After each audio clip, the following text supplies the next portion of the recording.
Well, we've got him bathed now. I'm just going to towel dry his head and ears.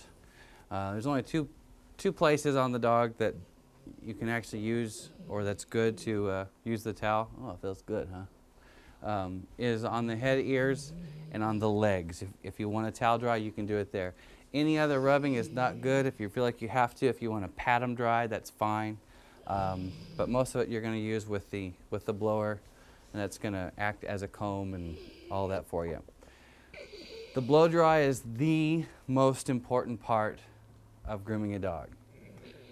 The reason being is because what you're going to do, it's kind of like human hair. You're going to set the direction of the hair with the blow dry. One of the common mistakes is people will blow dry their dog almost all the way, then put them in a crate. And the next day they come out and their hair is standing up all over the place and they don't understand why.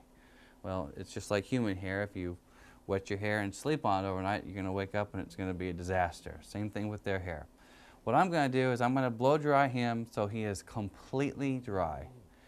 When you're blow drying the dog, you can tell if they are not dry because down deep by the skin, the hair will be kinky or wavy, and that still shows that there's some kind of moisture in there. By blow drying him dry, it's going to straighten that out. It's all going to lay, and I don't have to risk the chance of his hair kinking or waving or anything like that. You want to blow dry in a few different steps. I always start with the head, neck, and shoulder area first, and especially this dog. If you remember from earlier, this hair was all standing up, so I want to get this dry and laying flat first. This is our outline. It's part of our visualization. Again, we're gonna blow dry and try to accentuate that perfect golden retriever, that image of that perfect golden retriever. So if this dog didn't have enough front end, I'm going to blow dry the hair so it stands up like that. If it didn't have a good top line, I'm going to blow dry the hair to make sure that top line has a little more volume in the middle, things like that. I want to get everything straight and go in the direction it is supposed to. So, get him standing. This hair, the way it grows is this way and down. So that's the way I'm going to blow dry it, down and forward. This is all going to basically, no matter what you do with this part of the hair here, it's all going to lay in its normal direction, which is kind of down. The back is going to be going back. It's going to blend on down here and on down into the thigh and the stifle. The legs, it doesn't matter. Just get them dry. It's not going to matter which way they are. And the ears tend to be the same way. No matter how you dry them, they're pretty much going to lay straight. Your blow dryer, doesn't matter what kind you use, the more volume the better to get them dry faster. You just want to make sure that you get down deep inside the skin and completely dry. If your blow dryer does not have a lot of force to it, it's just going to take you a lot longer to do. And a dog that's got hair like this, that's real thick, it's going to take a while. Also, with the bath, one of the things that you want to make sure that you don't bathe them in warm water, because warm water will loosen the hair follicles. Cold water will keep it constricted, which will makes the coat stay in longer. So I'm gonna start blow drying him now. When I blow dry, I want to keep the blow dryer. The most effective way is at a 90-degree angle to whatever I am drying. This is a 90-degree. But if I do that, I will have a tendency to blow the coat back up, and I don't want to do that. I'm going to utilize this as a comb or a brush to keep it going the direction that I want. So it's always going to be slightly off of 90 degree, which would be like this. No matter where I am blow drying, it's always going to be at that same angle, all the way down. The shorter body coat, I can get in deep. I can get real close. That's going to blow dry it faster and down to the skin. On featherings, if I go in deep, it's going to twirl the hair and cause knots, and I don't want to do that. So those I have to blow dry away, or I'll take my nozzle off and use a very soft air on it, which will blow dry that better.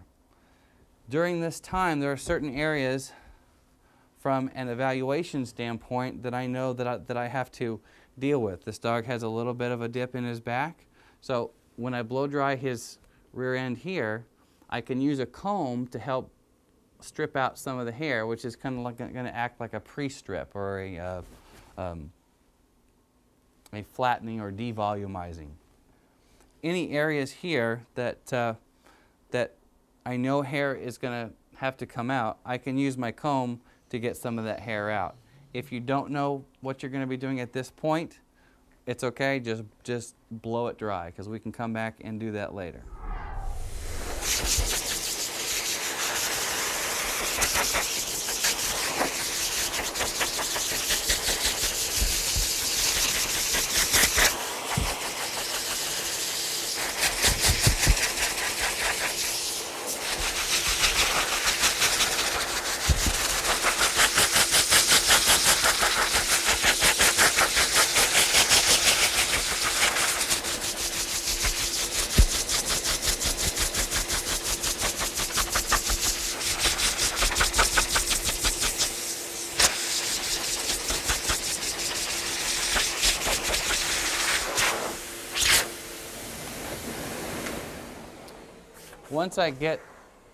Once I get his head mostly dry, I want to move this, and train your dogs to do this. I want to move this up onto his muzzle. It's not tight, so he can still breathe, but it gives him a place to hold still, or if your dog is good at not moving, you can just take this off completely, because I want this unrestricted. I don't want anything laying on there which would cause a kink later on. The steps that I'm going to blow dry this, I'm going to start head, neck, and shoulders. Then I'm going to go down the back. And I'm going to come back and finish with the front end. Then I'm going to go to the thigh. Then the main body. Then the legs, feathers, and tail. I do it in that order because those tend to be the areas that will dry in that order, or the most crucial. Now, if you happen to have a dog that likes to flip up here, you may want to, after doing the neck and shoulder, come back and do this. But remember, you're setting the outline, so get the crucial parts done first and set going that direction that you want.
I've got the main part of the body dry now. I'm gonna finish up with the feathers. And remember, you would like to try not to brush completely dry feathers as much as possible. And since I'm trying to dry these, what I'm gonna do is I'm gonna put my conditioner back on it, just a light little bit, very, very slight. I know, I'm gonna get to this next. um, and use my pin brush to help get the inner undercoat down there. Go back through everything. Keep one thing in mind. As you noticed, when I was blow drying with the force part, I was using a back and forth method. What that's doing is that's taking the hair and it's drying it this way and that way and this way and that way. And pretty soon, once it dries, guess what? It's going to dry right in between, so it's going to be nice and straight. Now, like his hair up here, that is still a little wavy. Well, he's also got some little fat rolls because he's a senior. But if I really, really, really work on this, like after about 2 or 3 baths in a row, what I would do is I would bathe them again, and then bathe them again, and bathe them one final time. 3 baths should probably get this going completely straight. So, but I think that for his age and everything, it looks good and flat. The problem areas aren't bad. Once I do the day of show prep on this, I should be able to get it laying just about the way I want to. So, again, just a light mist, and then blow dry.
Now that we have the majority of his feathering dry, what I'm going to do is I'm going to take a heat dryer and dry his tail. What this does is it's going to make it a little straighter than everything else, and I still may go back up and touch up some of the areas that aren't completely straight, because this is going to give me more intense heat and a more straightening effect.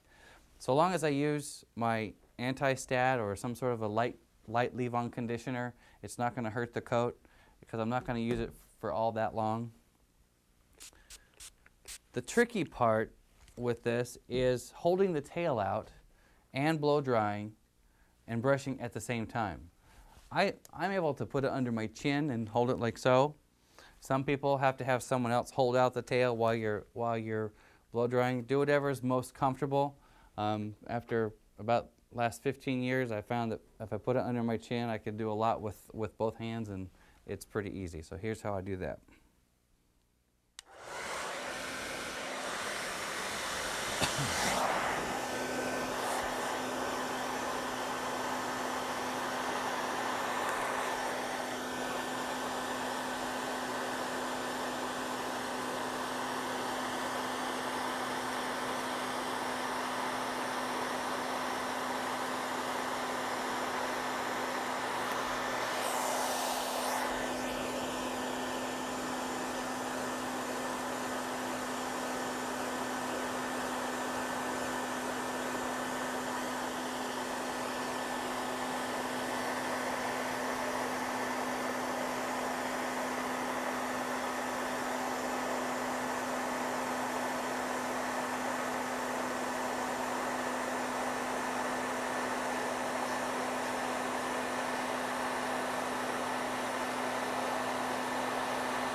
And I'm going to go back and just touch up some of the other feathering real quick.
Well, he's all blown dry now, and I want you to see how the difference from before the bath till now.